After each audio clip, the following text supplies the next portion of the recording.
Hello and welcome to the CNBC-TV18 special, and today we are joined by UIDAI CEO Saurabh Garg. Aadhaar is a crucial part of our lives nowadays. Once the Aadhaar has come in, it has become one-stop destination when it comes to our ID proofs, to our unique ID numbers, and that's what is being headed by Mr. Garg now. A very warm welcome to our show, sir. So to begin with, something new that we are seeing after all the Aadhaar linkages with our PAN and our bank accounts, it is the voter ID. Now, government has come up with an initiative that we should link our Aadhaars with the voter IDs. What is the idea behind it and how successful is the drive? Aadhaar, as you mentioned, is the infrastructure for good governance. And any activity which is authorized by the Parliament can use this infrastructure. So this is something which there has been an amendment to the Act, and which the process is going on.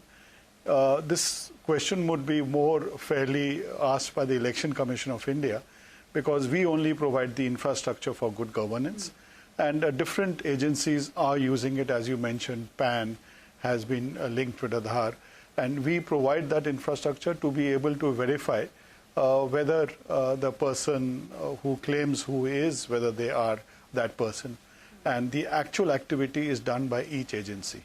So any number that you have, that how many voter IDs have been linked by now? I won't have that number.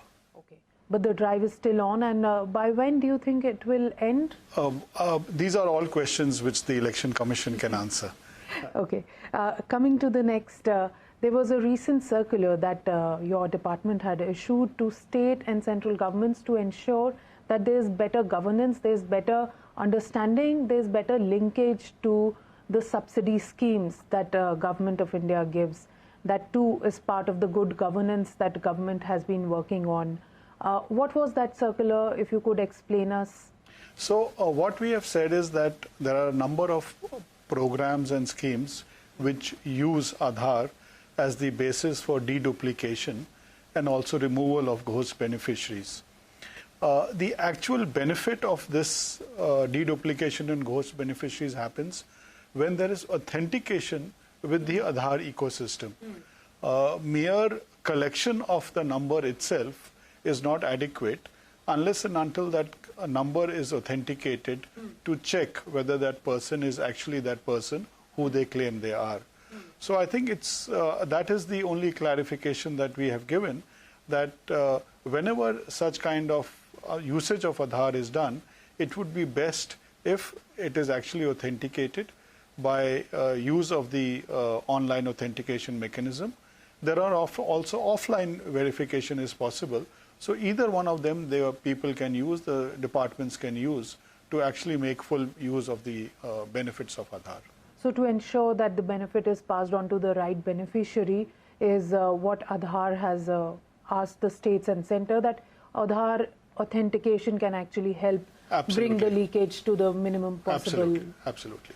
Talking about something which you and me face on a daily basis, we go and give our Aadhaar copies for our hotel stay, for our various, say, I want to get a new SIM card issued, and various other such places. So there have been concerns also that how to avoid this or the so-called data leakage that at some point or the other happens, or maybe a misuse, or so these concerns. How would you like to address those concerns?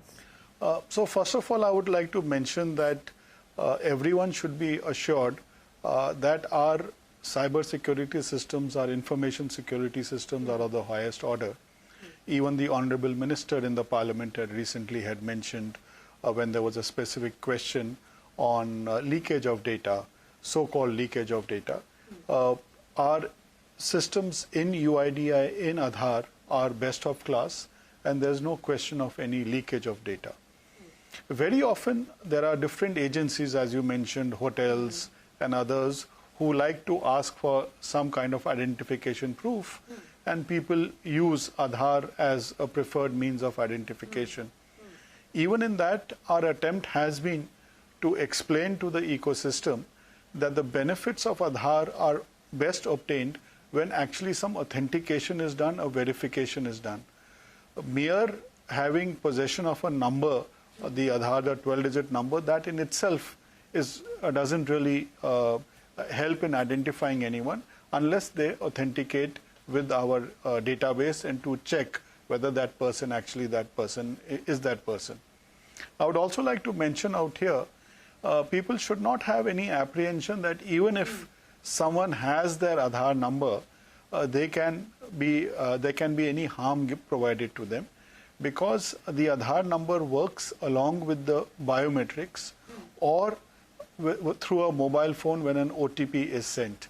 So that unless and until the Aadhaar number is accompanied with either the fingerprint or the iris, or we have also introduced face authentication now, there can be no misuse of this number.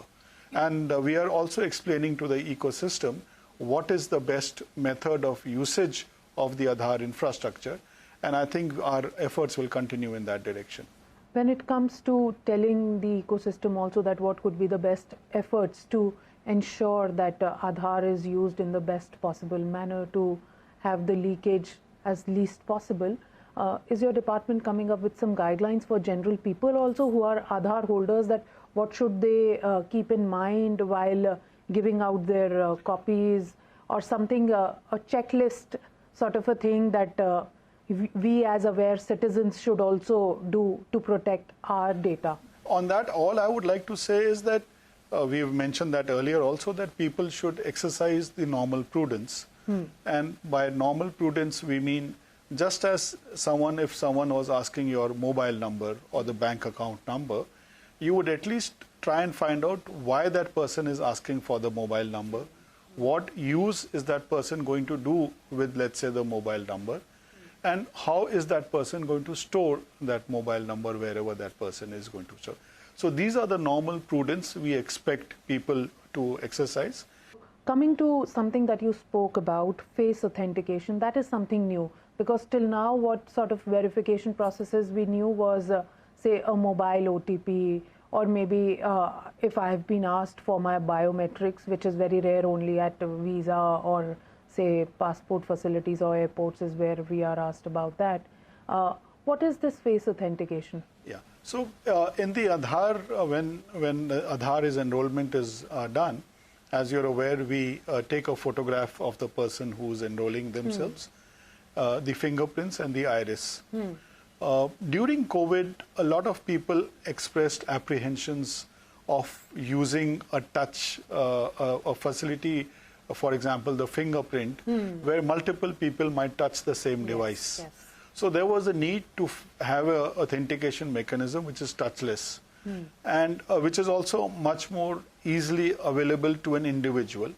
And that's how the face authentication that Aadhaar had been working on for the past few years, so that has been developed. So this can be used by using a simple mobile phone. And consent is necessary. It is not that it can be done without consent, because only when a person, just the way fingerprint is given or iris is given, but face provides a good alternative method. And we also saw that a lot of senior citizens, there had been reports that because of fingerprints being faded away, there were problems. So, for example, last year when we launched face authentication, we started with the Jeevan Praman application of the Department of Administrative Reforms, where pensioners could, sitting at home, authenticate their liveness in order to continue getting their pension. So there will be specific use cases where face authentication will have benefits, and this is where we hope that it will help people further in the ease of living, as it is called by the Honorable Prime Minister's objective also, that we should help in the ease of living, and I think face authentication will further that.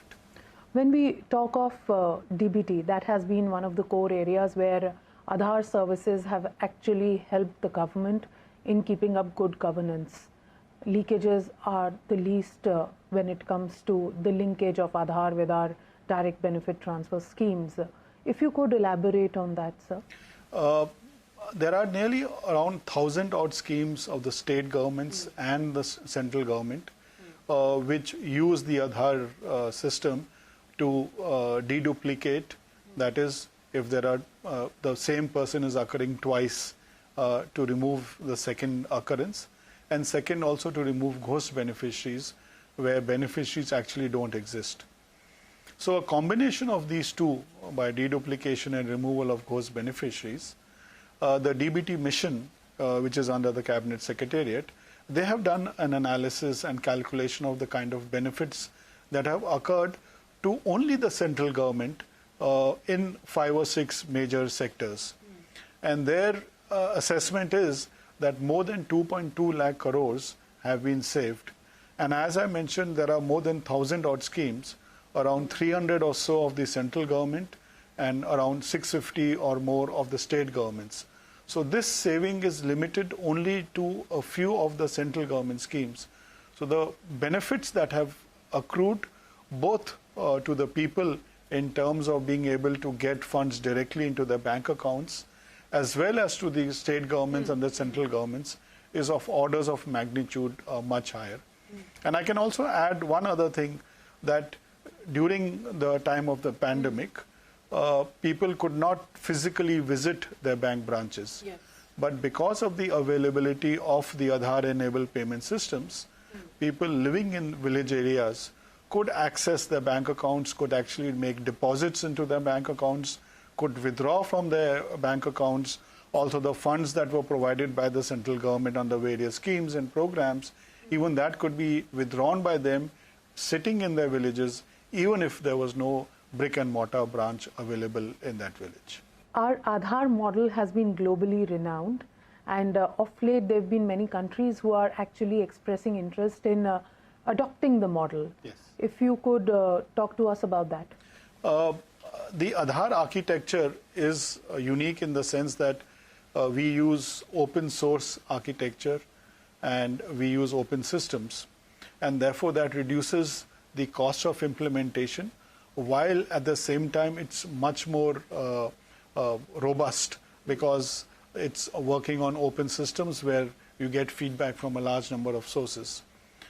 Given the robustness of the architecture and the way the last decade we have reached a point that nearly 100% of adult residents in India have Aadhaar, a number of countries have come forward wanting to learn from the Aadhaar implementation and also to look at how it can be implemented in their countries.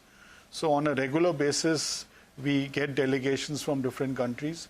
We are working with different countries, and we are willing to continue to support. If you could name a few where this Aadhaar model can be seen very soon. See, some countries have already implemented it with the support of our ecosystem partners. Just to name two, Philippines and Morocco have worked with our ecosystem partners in the past who were associated with Aadhaar and have adopted that, and we are very happy at the way they have gone ahead. And they are in fact now looking at the Indian system on looking at use cases where it can be used. For example, digital payments, whereas the Honorable Prime Minister mentioned that 40% of the global digital payments occur in India, and one of the reasons for that is the architecture and the systems that have been developed, the India stack. There are government-to-government arrangements also being done with different governments across the world, in Africa and Asia. And we hope that going forward, we look forward to working with other state governments and supporting their internal systems in developing a digital identity. I may mention that the UN Sustainable Development Goals, target 16.9 is for developing a legal identity for all by the year 2030. So there are and Aadhaar being one of the best case examples perhaps that can be emulated by other countries. So Aadhaar being the core Aadhaar of how governance and government will work in the future, and definitely empowering both people who actually have these Aadhaar numbers.